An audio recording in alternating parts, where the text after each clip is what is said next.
Прошло 16 лет со дня смерти спортсмена, шестикратного чемпиона мира по тэквондо, обладателя черного пояса, известного общественного деятеля Мустафы Устюрка. Обстоятельства его смерти до сих пор остаются тайной. Почему? Сегодня мы расскажем вам о неизвестных фактах из жизни этого выдающегося человека. С вами программа «Что наша жизнь?» и я, ее ведущий, Жан Байжанбаев. 11 марта 1995 года. Во Дворце спорта имени Балуана Шолака в городе Алматы проходило очередное соревнование по кикбоксингу. Мустафа Устюрк никогда не пропускал такие события. Приходил поболеть и взбодрить спортсменов. И в этот раз он был там. После окончания турнира он, как обычно, попрощался со всеми. Мы встречались с ним каждую субботу. И вот в тот день я тоже был у него дома. Мы поужинали, поговорили, и я остался ночевать. На следующий день, в воскресенье, я уехал. А Мустафа сказал, что обязательно пойдет на финал соревнований. Спустя 2 дня, 13 марта, к нему приехал друг Бексиит Тулькиев. Оказалось, что Мустафа весь день плохо себя чувствовал. Бексиит остался присмотреть за ним. И тут состояние Мустафы резко ухудшилось. Друг незамедлительно вызвал скорую помощь. Врачи сказали, что ему надо лечь в больницу. Там ему окажут необходимую помощь. Мустафа сразу же был госпитализирован в Центральную клиническую больницу медицинского центра управления делами президента Республики Казахстан, которая больше известна в народе как больница Совмина, на пересечении улиц Фурманова и Шевченко. В тот же день его навестили самые близкие люди. Когда Мустафа хотел подняться с места, врачи ему не разрешили вставать. После того, как они ушли, он попросил меня, своего близкого друга, узнать о состоянии его здоровья. Я вышел на улицу, спросил у врача, как он, что с ним случилось. На что доктор ответил, что состояние неутешительное. Как раз тогда и подошли Бексиит вместе с Имангали. Решили, что надо оповестить маму Мустафы, его супругу. Я прямо вздрогнул от этих мыслей. Мы ведь с самого детства знакомы. Мустафа, находясь в больнице, даже не подозревал, какая опасность грозит его здоровью. Когда я вышел на улицу, услышал, как Имангали разговаривал с врачом и говорил тому, что они должны приложить все усилия для спасения Мустафы. Родители Мустафы в 30-е годы, в смутные времена для нашей страны, были вынуждены скитаться по Азии. Китай, Индия, Пакистан. В конце концов они остановились в Турции, где в 1954 году и родился знаменитый спортсмен. После окончания школы он поступил в Тайванский университет, где освоил не только журналистику, но и боевое искусство тэквондо. Ежедневные тренировки принесли свои плоды. Мустафа Устюрк стал не просто участником, но и победителем международных соревнований. Согласно международным требованиям, обладатели черного пояса 6-го дана не имеют права далее участвовать в соревнованиях. Мустафа Устюрк стал единственным казахом, который, защищая честь другой страны, одерживал яркие победы и достиг высоких результатов. Но несмотря на все свои достижения, он не мог перебороть тоску внутри себя. Победы не приносили радости, успехи не делали его счастливым. Он больше не хотел жить и выступать за чужую страну. Мустафе не хватало тепла родины. Вернуться на родную землю. Это всегда было мечтой отца. А теперь стало его целью. Позже он уехал в Германию. Там Мустафа Устюрк стал тренером по восточным единоборствам и обучал полицейских и военных и спецподразделений. А потом открыл свои школы в Германии и Турции. Его успехи удивляли. В 1980 году сборная Турции, которую тренировал Мустафа Устюрк, завоевала на чемпионате мира 2-е место. А ведь всего несколько лет назад в этой стране и не подозревали о существовании тэквондо.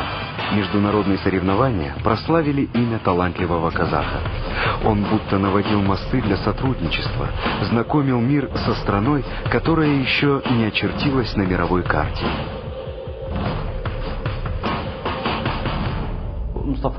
История жизни Мустафы Озтюрка интересна и насыщена, ведь он родился в Турции, жил там какое-то время, жил он и в Германии. Но то, как сильно он любил свою историческую родину, его неподдельные чувства просто поражают.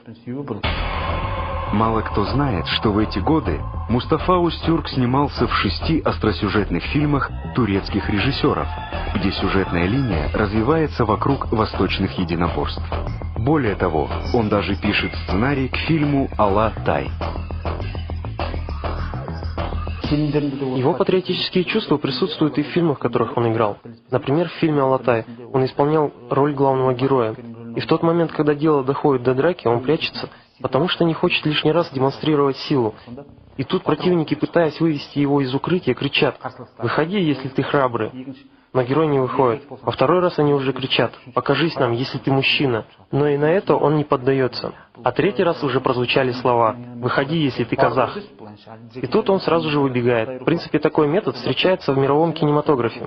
К примеру, во всех фильмах Джеки Чана подчеркивается, что он китаец, но Джеки Чан родился и вырос в Китае. Там научился китайскому кунг-фу, а Мустафа родился в совсем с другой стране. Тогда и Казахстана не было, был Советский Союз. С этой точки зрения его любовь к родине неописуема. Таких отважных и преданных людей нам сейчас и не хватает. В середине 80-х годов Мустафа Озтюрк жил в Мюнхене, но его имя буквально гремело в казахстанском обществе.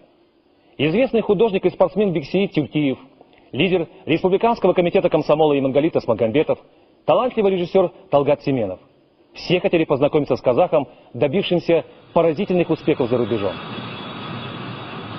Весной 1990 года Мустафа впервые приезжает в Казахстан по приглашению секретаря комитета комсомола Имангалита Асмагамбетова. Так он описал свои ощущения в тот момент, когда сел в самолет. Я сел в самолет и оглянулся по сторонам. Было много людей, говоривших по-казахски. И тут включили музыку. Внутри самолета заиграла домбра. Там, где я жил, такого не услышишь.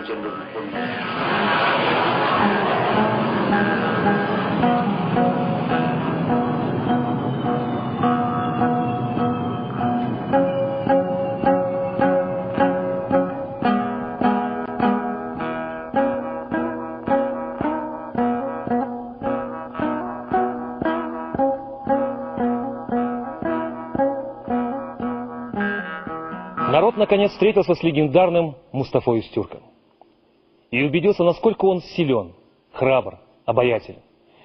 Ему был оказан прекрасный прием. Слушатели внимали каждому слову и с уважением смотрели на него. И этот сильный человек, обладатель всевозможных наград, тоже дал волю чувствам. В глазах спортсмена стояли слезы. Он вернулся на родину. Это были минуты истинного счастья.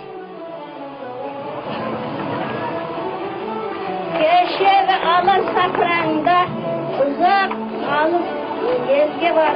Arabalaparım hay vaqtda Qazaxsın quvanishi bol. Hay qavuşsunun kun basur sanatın ayrılmasın.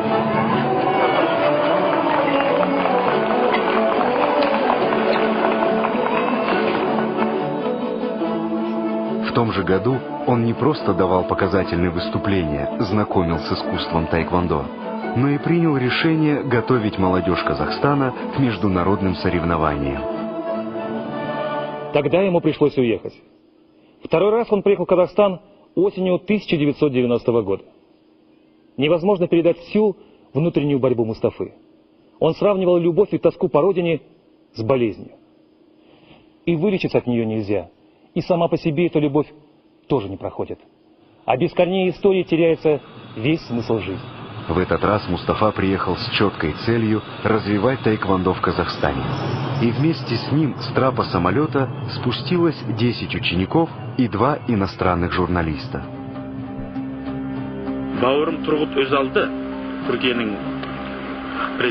Тогда меня принимал президент страны, и я пошел на прием вместе с этими журналистами. И Нурсултан Ага сказал им: я приглашаю своего брата, президента Турции Тургут Озала, к нам в страну. После возвращения об этом приеме одна газета писала 8 дней, другая 7. Потом уже во всех газетах появились слова: президент Казахстана Нурсултан Назарбаев приглашает Тургут Озала. Ведь два этих народа очень похожи и по языку, и по менталитету, и по верованию. В общем, приехал к нам Тургут Озал. После этого страны стали тесно сотрудничать. И потом, когда я уже сидел у себя в школе, раздался телефонный звонок, и кто-то произнес в трубку: «Мустафа Устюрк, мы знаем о твоих достижениях. О них знает и президент. Спасибо тебе». В 1990 и 92 годы Мустафа создает систему специализированных спортивных школ в республике. Он всегда относился ко мне как к брату, родственнику. На тренировках он был требовательным, строгим, а в жизни совсем другой. Он был большим патриотом, как любил свой народ. Этим и притягивал к себе. 1991 год.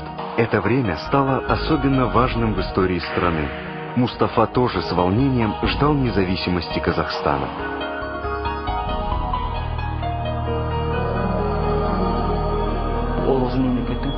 А в чем причина этого? Он верил, что Казахстан когда-нибудь станет независимой страной. И не просто верил в это. Он понимал, что страна, которая занимает территорию, колыбель туркоязычных стран, должна выйти на первый уровень. И складывается впечатление, будто он приехал создавать условия и предпосылки для обретения независимости. В тот момент, когда приехал Мустафа и Казахстан получил независимость, я бы отметил как появление радуги после дождя. Именно такой светлый образ у меня ассоциируется с Мустафой. Появление такого человека, как Мустафа, честного и прямого, было своевременным для всего казахстанского общества. Переломный момент в истории молодежь переживала вместе с ним. Она с большим интересом принимала то новое, что привез Мустафа. Он стал кумиром молодежи. Все признавали, что перед ним никто не мог спокойно делать упражнения. Он заходил в зал и первым делом обращал внимание на окна. И говорил: если окна не запотели, значит вы занимаетесь полсилой. И начинал гонять всех. Именно благодаря этому за короткое время он вывел своих учеников на международный уровень. Через некоторое время его ученики стали участвовать в чемпионатах мира в Америке и Турции. Это были решающие схватки, результат труда целого года тренировок. Как-то раз трое наших спортсменов вышли в финал. И во время тренировок кто-то из ребят подошел к спортсменам и начал разговаривать с ними. Мол, ребята, будьте осторожны, это чемпионы Европы, берегите головы, нам хватит и второго места. Я услышал эти разговоры и разозлился. Подошел и накричал на того человека, который это говорил. Потом завел парней в комнату и стал с ними говорить. «Что вы сказали?» Я спросил: «Зачем вы сюда приехали? Для чего? Мне и моей стране второе место не нужно. Сейчас вы вышли в финал. Как же вы покажетесь народу, если проиграете? Если бы я был на вашем месте, мне стало бы стыдно. Вы сейчас пойдете и возьмете золото, первое место. А если не возьмете, я вас сам закопаю здесь, в Стамбуле». И когда я таким образом настроил их, они ответили, что сделают все. Внутри у них была и вера, и любовь к своему народу. В итоге двое из троих завоевали первые места. Потом я поцеловал их в лоб и сказал: «Спасибо, дорогие мои. Это не ваша победа. Это победа Казахстана. Первый раз вы выехали на такое соревнование, и сразу же такой результат. Спасибо вам». Смотрим, а третьего нет. Искали, оказалось, что он сидел в укромном углу и плакал. Увидев меня, он поднялся и пролепетал: «Простите, пожалуйста, в следующий раз у меня все получится. В следующий раз я смогу». А я специально, чтобы проверить силу его духа, сказал: «Следующего раза для тебя не будет. Ты что думаешь, в Казахстане больше нет спортсменов?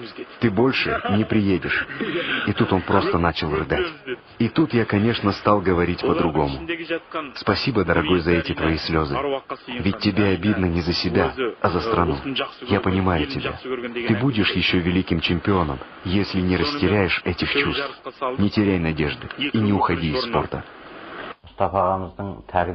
Мустафа воспитывал своих подопечных не только в плане спорта. Он воспитывал в них чувство патриотизма, согласно национальным традициям. У него был девиз, который он всегда повторял: «Народ, чей язык и религия умерли, не выживет». Поэтому он придавал очень большое значение этим двум понятиям.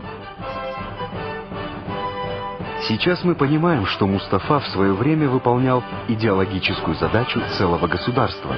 Он всегда говорил, что Казахстан достоин первого места. Политика в первую очередь должна начинаться с любви к родине. Только тогда ты сможешь помочь своей стране. Именно такого принципа придерживался Мустафа.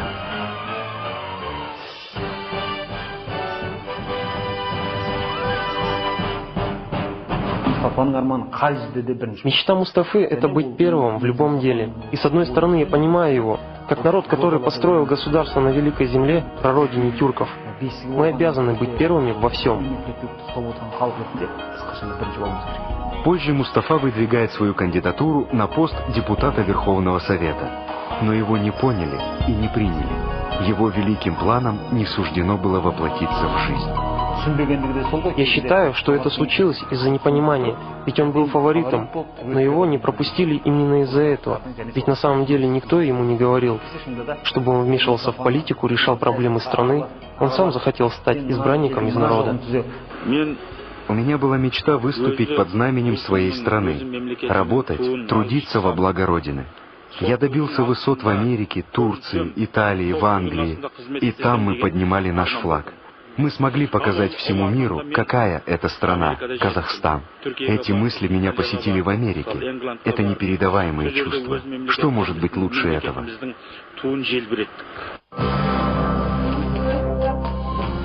И 15 марта его состояние оставалось неутешительным.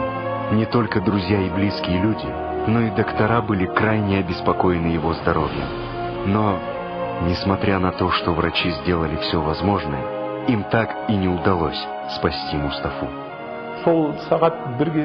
Около часу дня, 15 марта, я вышел из больницы. Надо было позвонить домой Мустафе, чтобы все приехали, ведь ему становилось хуже. Я оповестил всех, позвонил в Германию, все собрались приехать. Тогда ведь не было прямых телефонных разговоров, все через связиста. Я потерял на это много времени, и обратно в больницу я пришел уже в 17:35. Все кричат, плачут. Честно говоря, я подумал, что причина в чем-то другом. А потом один врач, который очень сильно привязался к Мустафе, сказал: мы потеряли его. Не помню, что было дальше. Я упал в обморок. 15 марта 1995 года в 5 часов 35 минут ушел из жизни великий спортсмен, известный общественный деятель, настоящий патриот и гордость своей страны Мустафа Остюрк. Когда я пришел в себя, вокруг были только самые близкие люди, Бексит и Имангали в том числе. Я спросил у них, что случилось. Они ответили, что это все произошло не за 3-4 часа.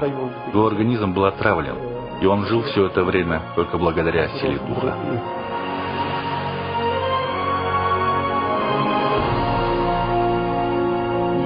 Мы не можем не соглашаться с врачами, которые сделали такое заключение. Так сложилась его судьба, и ему было суждено умереть именно на родной земле. Вокруг смерти Мустафы Остюрка много предположений и догадок, но нет достоверных фактов. Кто-то говорит, что его травили едой, кто-то считает, что яд намазали на тело. А третья версия гласит: все это дело рук так называемых ракетиров, которые процветали в те времена. Существует также версия, что эта смерть была нужна группе противников национальной идеологии. В смерти великого спортсмена были негласно обвинены даже некоторые представители власти. Но несмотря на то, что причина смерти была известна врачам, полиция не спешила проводить следственные мероприятия. Это и вызвало подозрения. Причина смерти оставалась загадкой только для простых людей. Но врачи ведь все знали. Поэтому мы попросили руководство той самой больницы, в которой умер Мустафа, разрешить нам изучить архивный документ «Заключение о смерти». Но, к сожалению, администрация в своем официальном ответе объявила, что это врачебная тайна. Итак, что именно стало причиной разрыва желчного пузыря и отравления? Болезнь или...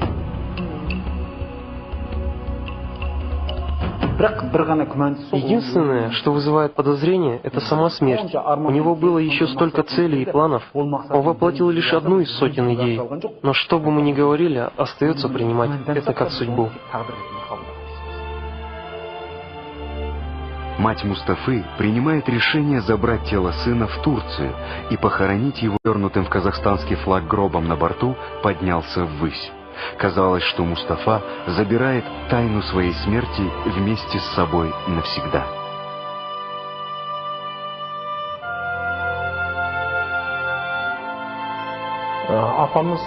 Мама его после того, как немного оправилась, сильно сожалела, что не похоронила Мустафу в Казахстане. Я помню, что после его смерти приезжали учителя, наставники, и один из его учителей сказал: «Я знал, что этот мальчик не турок, что он из воинственного и храброго народа, потому что я сразу заметил какие-то отличительные черты, другие качества в нем, и оказалось, что он казах». Я помню, как они поражались. К сожалению, они приехали только через год после смерти Мустафы. Его наставник говорил, что у него было 5 учеников, и Мустафа был самым лучшим из них. И добавил, на земле с такой природой, с такими людьми не мог родиться другой человек. Как-то раз мы были в Германии. Он сказал, что купил машину, Ягуар. Мы с ним катались всю ночь. И я тогда подарил ему кассету с песнями Жанар Айжановой. Помню, как он тогда был тронут. Он сказал: «Таке, ты знаешь, для того, чтобы любить и понимать казахов, мало только родиться казахом. Нужно долгое время провести за рубежом, и только тогда ты будешь по-настоящему тосковать по родной земле». Я соскучился по народу. В машине звучали песни Жанар, а он рассказывал мне о своей тоске. Мустафа в свое время стал символом сильного, мощного и сплоченного Казахстана. Одно лишь имя его заставляло молодежь выпрямиться, быть достойным его. Ведь он призывал любить и ценить свою родину. Мустафа останется в нашей памяти не только как таэквондист, но и эталон мужества, решительности и патриотизма. С вами был Жан Байжанбаев. До скорых встреч в эфире.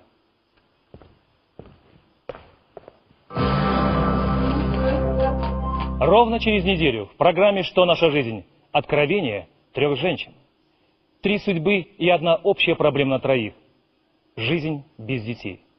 Все подробности 7 июня в 20:05 на телеканале Ель Арна. Не пропустите следующий выпуск программы «Что наша жизнь?».